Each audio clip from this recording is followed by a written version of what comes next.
Bueno, en este video vamos a ver la dinámica del movimiento circular uniforme. Entonces vamos a ver qué va a ser la aceleración centrípeta y la fuerza centrípeta.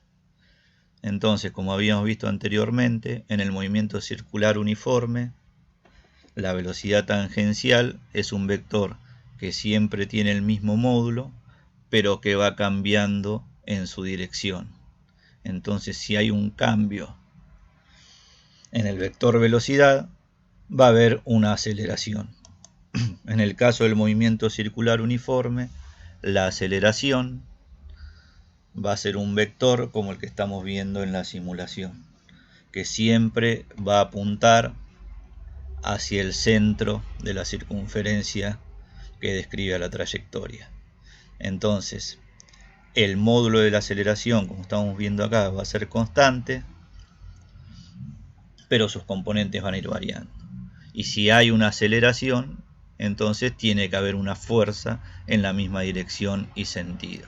Entonces, a la aceleración la vamos a llamar la aceleración centrípeta y a la fuerza la vamos a llamar la fuerza centrípeta.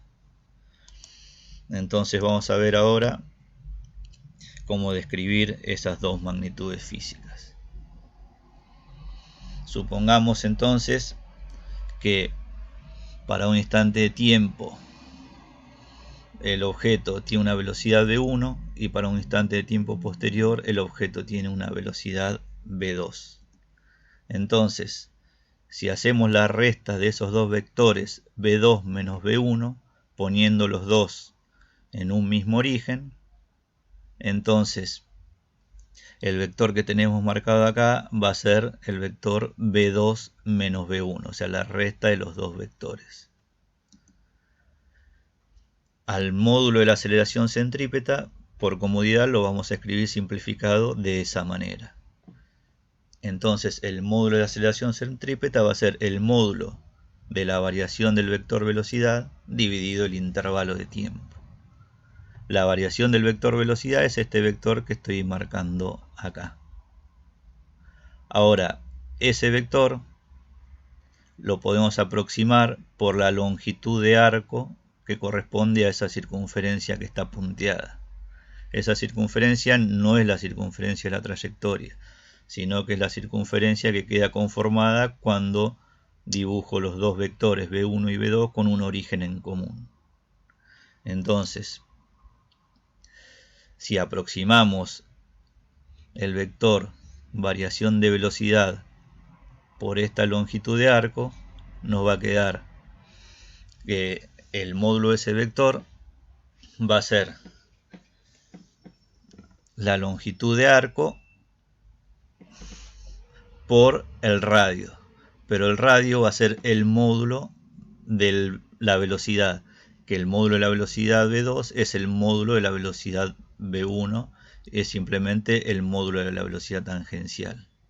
Entonces, de esta manera podemos escribir el módulo de la variación de la velocidad en términos del módulo de la velocidad tangencial y la variación del ángulo θ.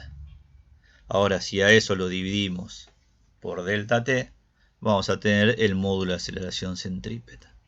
Entonces, el módulo de la aceleración centrípeta va a ser el módulo de la velocidad tangencial por delta θ dividido delta t. Pero delta θ dividido delta t habíamos visto que era el módulo de la velocidad angular. Entonces, el módulo de aceleración centrípeta lo podemos escribir como el módulo de la velocidad tangencial por el módulo de la velocidad angular. Pero nosotros sabíamos que la velocidad angular en módulo era igual a la velocidad tangencial en módulo dividido el radio, con lo cual si lo reemplazamos nos queda esa expresión para la aceleración centrípeta. El módulo de la aceleración centrípeta va a ser el módulo de la velocidad tangencial al cuadrado dividido el radio. También la podemos escribir en términos de la velocidad angular en módulo y nos queda de esa manera. El módulo de aceleración centrípeta es igual al módulo de la velocidad angular al cuadrado por el radio. Y esas dos expresiones son las que vamos a utilizar habitualmente en la resolución de ejercicios.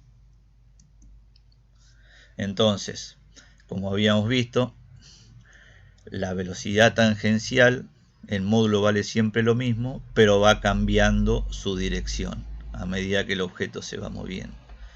Como cambia el vector velocidad, entonces aparece una aceleración. En el movimiento circular uniforme, la aceleración siempre es apuntando hacia el centro de la trayectoria. La aceleración en módulo es constante, pero la dirección también va a ir variando. Siempre ocurre en un movimiento circular uniforme que la velocidad tangencial y la aceleración centrípeta son perpendiculares.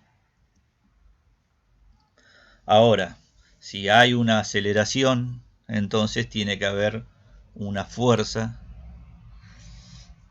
que provoque esa aceleración.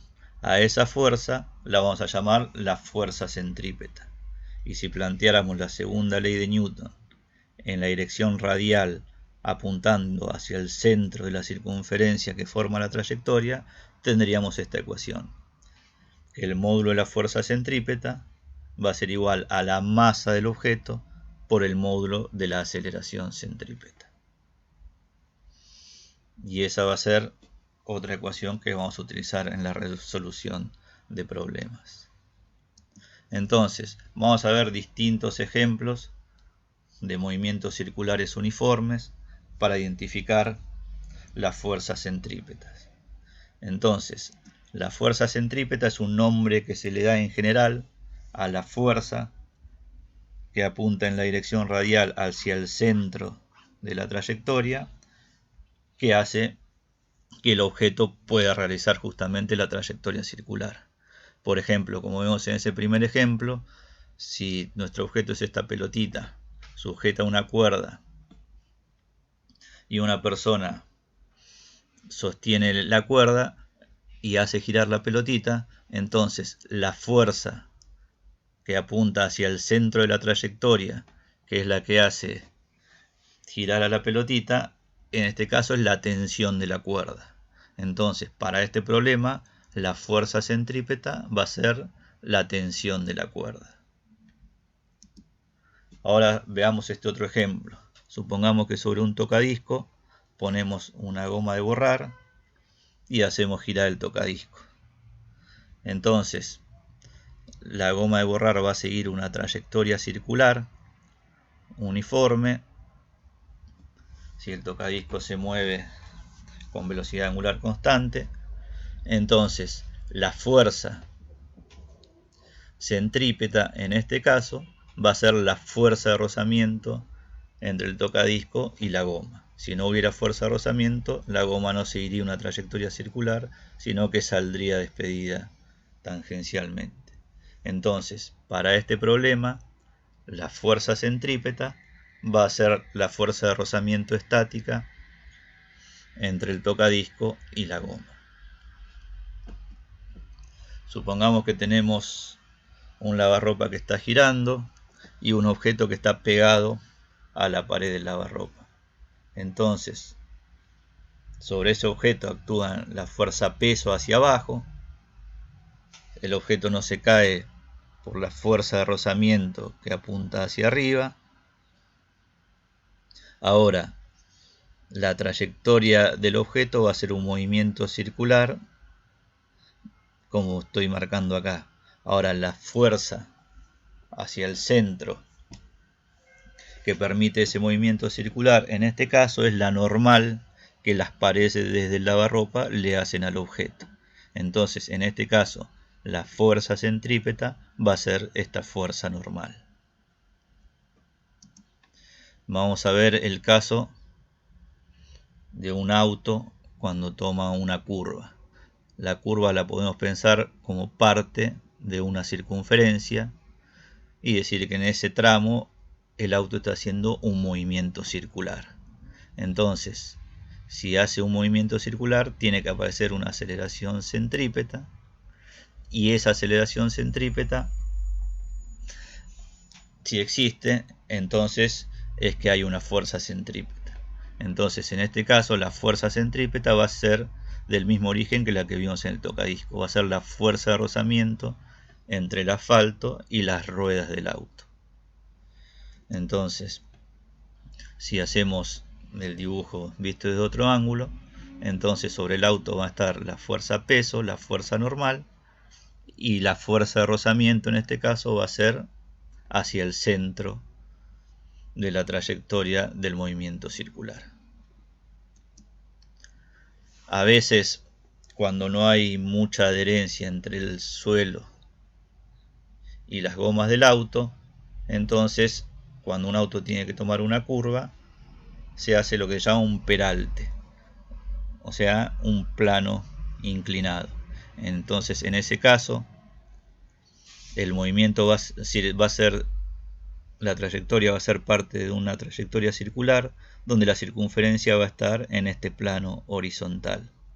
Entonces, las fuerzas que van a actuar como fuerzas centrípetas van a ser una componente de la fuerza normal, que es la que estoy marcando acá, y una componente de la fuerza de rozamiento, que va a ser la fuerza de rozamiento en la dirección radial y la normal en la dirección radial. La suma de esas dos fuerzas hacen la fuerza centrípeta que hace posible el movimiento circular.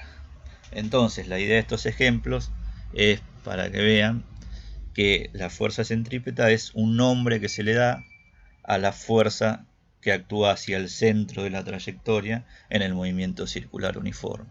Ahora, en cada problema, esa fuerza centrípeta puede ser o una tensión, o una fuerza de rozamiento, o una normal, o la suma de varias fuerzas, como en este caso. Una parte de la fuerza normal más una parte de la fuerza de rozamiento. Entonces, la idea es que en cada ejercicio nosotros podamos identificar, de acuerdo al problema que tengamos, cuál es la fuerza que hace las veces de fuerza centrípeta. Bueno, con esto terminamos el video de dinámica del movimiento circular, con la idea que con esto pueden hacer los ejercicios de la práctica. Espero que les haya servido. Hasta luego.